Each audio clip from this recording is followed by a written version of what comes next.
Hello बच्चों, कैसे हैं आप सब लोग। तो भाई आज जो अपना टॉपिक है वो है pair of linear equations in two variable. Clear. तो ये तीसरा चैप्टर है अपना एनसीईआरटी का, थर्ड चैप्टर, और हम लोग एनसीईआरटी को फॉलो करते हुए आगे की तरफ बढ़ रहे हैं। क्लियर। तो इस चैप्टर में बच्चों हम बात करेंगे कि क्या क्या आपने को करना है। तो जैसे कि ठीक है ना, जैसे कि नाम से है clear, pair of linear equation. तो अभी इंट्रोडक्शन मैं आपको देता हूँ। पहले मैं ये बता देता हूँ आपको कि हमें इस चैप्टर के अंदर क्या क्या पढ़ना है बच्चों। तो इस चैप्टर के अंदर सबसे पहले हम लोग इंट्रोडक्शन की बात करेंगे। देन आफ्टर वर्ड प्रॉब्लम, कुछ वर्ड प्रॉब्लम होती है, जैसे कि एक ब्रदर है, उसकी एज जो है वो सिस्टर से इतनी ज़्यादा है, इतने साल बाद वो फिर इतनी ज़्यादा हो जाती है। क्लियर। तो वो क्वेश्चन क्या है, आपके लीनियर इक्वेशन में कन्वर्ट हो जाते हैं। ठीक है ना, पेयर ऑफ लीनियर इक्वेशन में कन्वर्ट हो जाते हैं। Then we solve.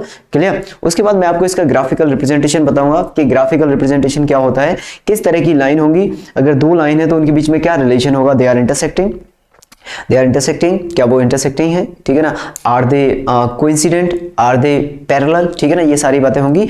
And finally हम लोग सॉल्व करेंगे methods to solve the pair of linear equations. Clear, कि कौन कौन से मेथड होते हैं। क्लियर, कौन कौन से मेथड हैं इन इक्वेशंस को सॉल्व करने के।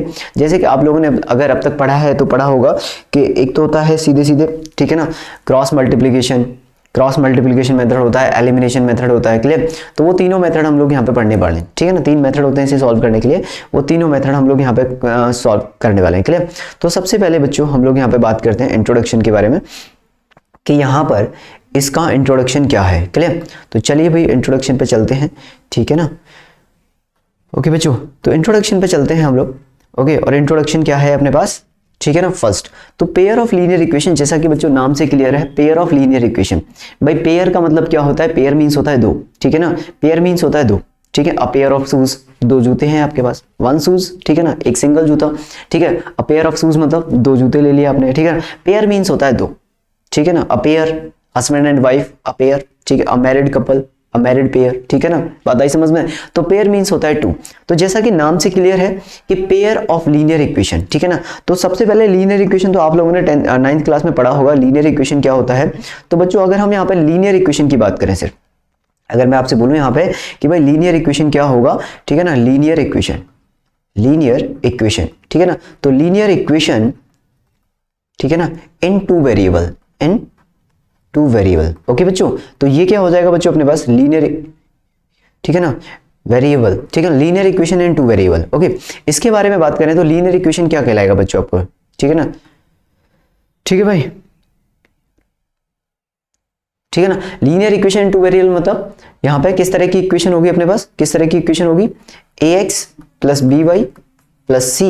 Clear, this is the linear equation in two variable. ठीक है ना, वेरिएबल क्या है यहाँ पे, x and y are variable बच्चों। ठीक है ना, x and y are variables. ठीक है ना, वेरिएबल्स। तो दो वेरिएबल है अपने पास भाई, एक x वेरिएबल है, एक y वेरिएबल है, तो अपने पास दो वेरिएबल हो गए। अगर ये दो वेरिएबल हो गए अपने पास तो टू वेरिएबल हो गया। तो ये समझ में आया आपको कि टू वेरिएबल क्यों बोला है उसने। ये जो टू वेरिएबल बोला है बच्चों, इसका क्या मतलब है, टू वेरिएबल समझ में आ गया। क्लियर। अब लीनियर इक्वेशन मतलब डिग्री x और y का पावर कितना होना चाहिए, 1। ठीक है, लीनियर इक्वेशन मींस क्या होता है, the degree of x and y is equal to 1। Clear. तो लीनियर इक्वेशन मतलब हो जाएगा यहाँ पे, लीनियर इक्वेशन मतलब लीनियर इक्वेशन मींस क्या हो जाएगा, द डिग्री या फिर एक्सपोनेंट। ठीक है ना, एक्सपोनेंट, डिग्री या फिर एक्सपोनेंट या फिर बच्चों पावर। ठीक है ना, कुछ भी बोलो आप, power of x and y is 1। ठीक है ना, ऑफ x एंड y कितना हो जाएगा, 1। तो x और y का जो पावर है बच्चों वो होना चाहिए अपने पास 1। दो वेरिएबल होने चाहिए x और y, इसलिए इसे बोला गया टू वेरिएबल। और लीनियर इक्वेशन इसलिए बोला गया क्योंकि दोनों का पावर क्या है, 1। अगर पावर 1 होता है तो लीनियर होती है, पावर 2 हो जाती है तो क्वाड्रेटिक एक्सप्रेशन होता है, पावर 3 हो जाती है तो क्यूबिक एक्सप्रेशन होता है, पावर 4 हो जाती है तो 4 डिग्री एक्सप्रेशन होता है, जो कि पॉलिनोमियल में आप पढ़ चुके हो। क्लियर, बात आ गई समझ में। एंड एबीसी क्या है बच्चों, यहाँ पे एबीसी आर कांस्टेंट। ठीक है ना, एबीसी आर कांस्टेंट। ठीक है ना, एबीसी आर कांस्टेंट। ठीक है ना, यानी कि एबीसी जो है वो कोई भी रियल नंबर हो सकता है। ठीक है ना, ABC belongs to real number. ठीक है ना, तो एबीसी क्या हो जाएगा बच्चों, बिलोंग्स टू रियल नंबर हो जाएगा। R stand for real number, ठीक है ना। रियल नंबर को कैसे रिप्रेजेंट करते हैं हम, आर से रिप्रेजेंट करते हैं। ठीक है ना, बात आ गई समझ में। तो ये हो जाएगा अपने पास रियल नंबर। क्लियर, बात आ गई समझ में। तो अगर इसके एक आधो एग्जांपल की बात करें बच्चों, अगर आप बोलो कि सर इसका तो एक दो एग्जांपल बता दो, ऐसे तो मजा ऐसा नहीं आ रहा है। ठीक है ना, तो मैं बोल सकता हूँ यार देखो ना, एग्जांपल की अगर आप बात करना चाहते हो ना बच्चों, तो यहाँ पे आप लिख सकते हो, जैसे मैंने बोला 2x plus 5y plus 7 equals to 0। It is a linear equation in two variable, है या नहीं है? यस और नो में आंसर देना है आपको।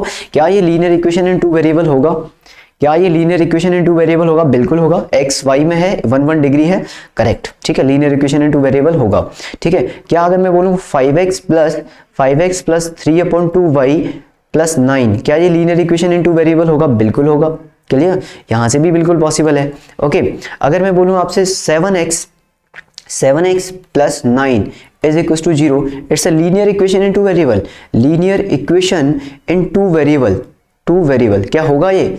LETV, ठीक है ना, LETV है ना, LED TV होता है, LETV हो गया है। Linear equation in two variable होगा क्या? बिल्कुल भी नहीं होगा। क्लियर? क्योंकि इसके अंदर सिर्फ ओनली सिंगल वेरिएबल, ठीक है ना, इसमें क्या है? सिंगल वेरिएबल है, ठीक है ना, इसमें क्या है? सिंगल वेरिएबल है, ठीक है ना, ठीक है ना, इसमें क्या है? सिंगल वेरिएबल है। एक सेकेंड, ठीक है ना, इसमें क्या हो गया बच्चों? सिंगल वेरिएबल हो गया, ठीक है ना। बात आ गई समझ में? बात आई समझ में? इसमें वाई है नहीं।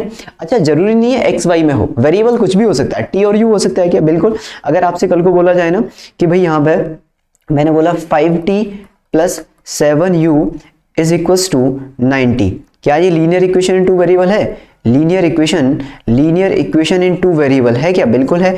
Linear equation in two variable, t and u are variable, T and U are variable. एक सेकंड बच्चों में हट जाता हूं, अब देख लेना आराम से, ठीक है ना।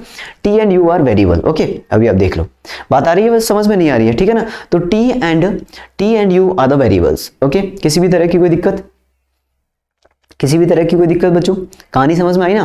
कहानी समझ में आ गई? तो ये है बच्चों अपने पास linear equation in two variable, इतना समझ में आ गया।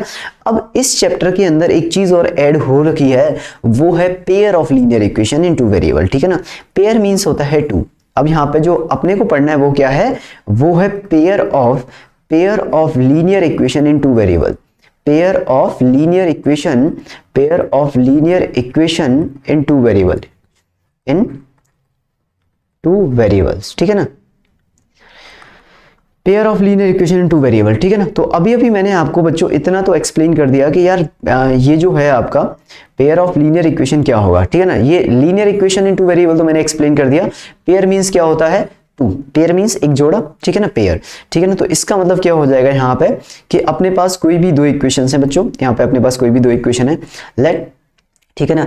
तो a1x plus v1y plus c1 equals to 0 and a2x plus v2y plus c2 equals to 0 are the linear equation, are the pair of linear equation in two variable, ठीक है ना। These are the two equation number 1, इसे मैंने बोल दिया equation number 1, इसे मैंने बोल दिया बच्चों इक्वेशन नंबर 2। तो equation 1 and equation 2 are the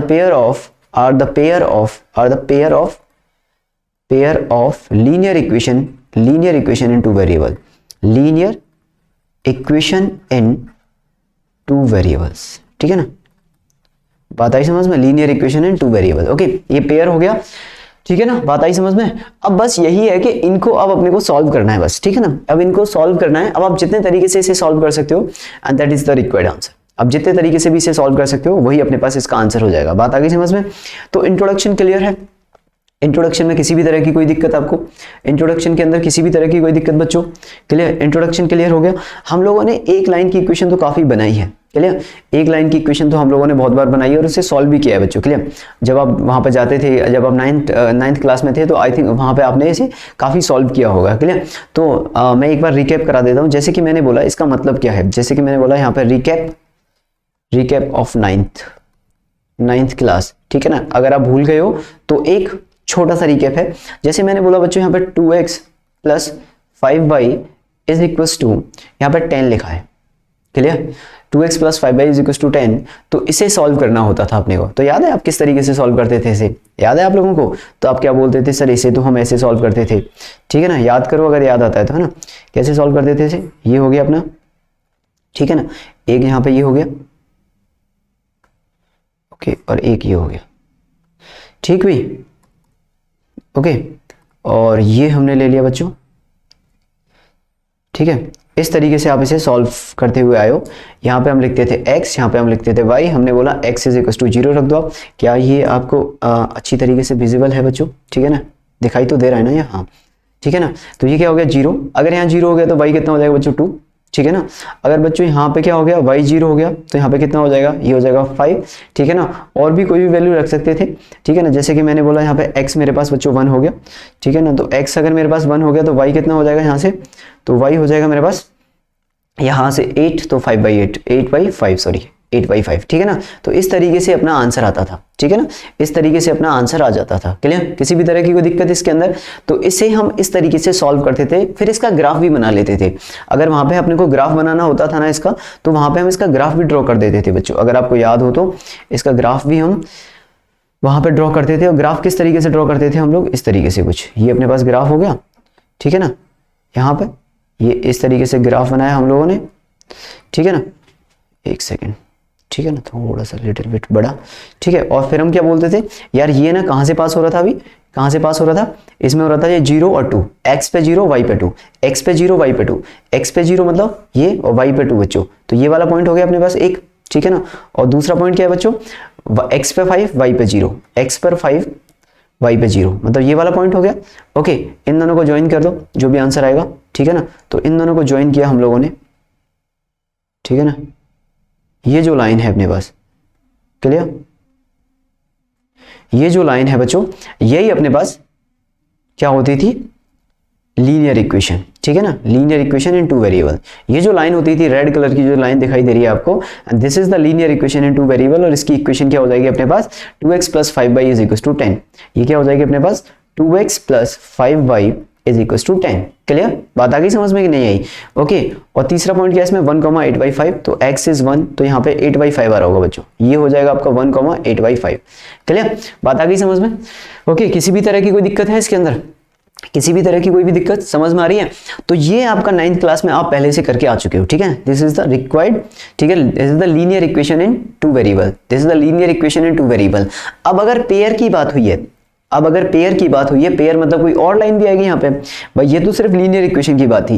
pair में कुछ भी नहीं करना है बच्चों, बस आपको बस 2 चीजें सीखनी है आपको, कि अगर पेयर आ गया, एक तो वर्ड प्रॉब्लम को कन्वर्ट कैसे करेंगे, और ये मेरे ख्याल से आप ऑलरेडी यहाँ पे सीख के आ चुके हो कि किस तरीके से। अगर आप 9th क्लास में इतना सीख के आए हो ना कि एक वर्ड प्रॉब्लम किस तरीके से लिख सकते हो आप, तो दूसरी भी लिख दोगे, और दोनों को सॉल्व करना मैं सिखा दूंगा आपको। अब दोनों को सॉल्व करना आ गया तो क्वेश्चन आ जाएगा। क्लियर, बस हमें क्या करना है, यहाँ पे ग्राफिकल रिप्रेजेंटेशन करना है कि 2 लाइनें जब एक साथ एक ग्राफ पर ड्रॉ होंगी तो उनका नेचर कैसा होगा। तो हमें क्या पढ़ना है आगे इसमें, कि इनका नेचर कैसा होगा। नेचर में कौन कौन सी चीजें आती हैं, कि क्या ये लाइन इंटरसेक्ट करेंगी, क्या ये दोनों लाइनें आपस में कट करेंगी कहीं पे, तो लाइनें अगर कट करती है तो वो कौन सी लाइन होती है। अगर ये लाइन कट नहीं करेंगी, अगर पैरेलल होंगी, तो क्या इनकी पहचान होगी। अगर ये पैरेलल नहीं है, कट नहीं कर रही है, या फिर कोइंसिडेंट लाइन है, कोइंसिडेंट मतलब एक के ऊपर होके एक जा रही है, एक के ऊपर होके एक ओवरलैप करके जा रही है, तो वो होगी तो किस तरह की कंडीशन आएगी। तो ये सारी चीजें हम ग्राफिकल मेथड के अंदर पढ़ने वाले हैं। And then the last is methods to solve pair of linear equation. Clear, तो इसे सॉल्व करने के मेथड्स पढ़ेंगे बच्चों बहुत जल्दी। मतलब मैं आपको इसमें क्या क्या कराने वाला हूं, मैं वो भी बता देता हूं आपको कि मैं क्या क्या कराने वाला हूं, ठीक है ना। तो मैं इसके अंदर आपको एनसीईआरटी कराने वाला हूं, ठीक है ना, एनसीईआरटी कराऊंगा मैं। ओके, एनसीईआरटी कंप्लीट होगा अपना, ठीक है ना। चलो यहाँ लिख लेते हैं इसे, ठीक है ना। हम लोग क्या क्या करने वाले हैं, हम लोग कवर करेंगे एनसीईआरटी का एक एक, ठीक है ना। मोस्ट ऑफ द क्वेश्चंस हम एनसीईआरटी के कवर करेंगे, एग्जांपल एनसीईआरटी प्लस एनसीईआरटी एग्जांपलर, ठीक है ना, एग्जांपलर आल्सो, ठीक है ना। ठीक है, बात आ गई समझ में। ओके, और कुछ ओलंपियाड लेवल प्रॉब्लम, ठीक है ना, ओलंपियाड प्रॉब्लम। तो जो भी आपको पढ़ना है, जो भी आपके हिसाब से आपके लिए सही है, वो आप पढ़ लेना। ओलंपियाड प्रॉब्लम करेंगे, प्लस बच्चों आने वाले कुछ समय में मैं यहाँ पे सैंपल पेपर सॉल्व करने के लिए लेके आ रहा हूँ। जो बच्चे इनका सिलेबस पूरा हो गया है, जिन लोगों ने पूरा पढ़ लिया है, उनके लिए मैं सैंपल पेपर जल्दी लेके आने वाला हूँ, ठीक है ना। ठीक है ना, सैंपल पेपर नेक्स्ट वीक से आपके सैंपल पेपर स्टार्ट हो जाएंगे, नेक्स्ट मंडे से। क्लियर, तो सैंपल पेपर सॉल्व करेंगे हम लोग यहाँ पे, पूरा पेपर लेंगे, उसे सॉल्व करेंगे, ठीक है ना, कंप्लीट। ओके, बात आ गई समझ में, ठीक है। ओके, तो चलिए स्टार्ट करते हैं ना नेक्स्ट। अब इसमें क्या करते हैं, वर्ड प्रॉब्लम देख लेते हैं किस तरीके से सॉल्व करनी है।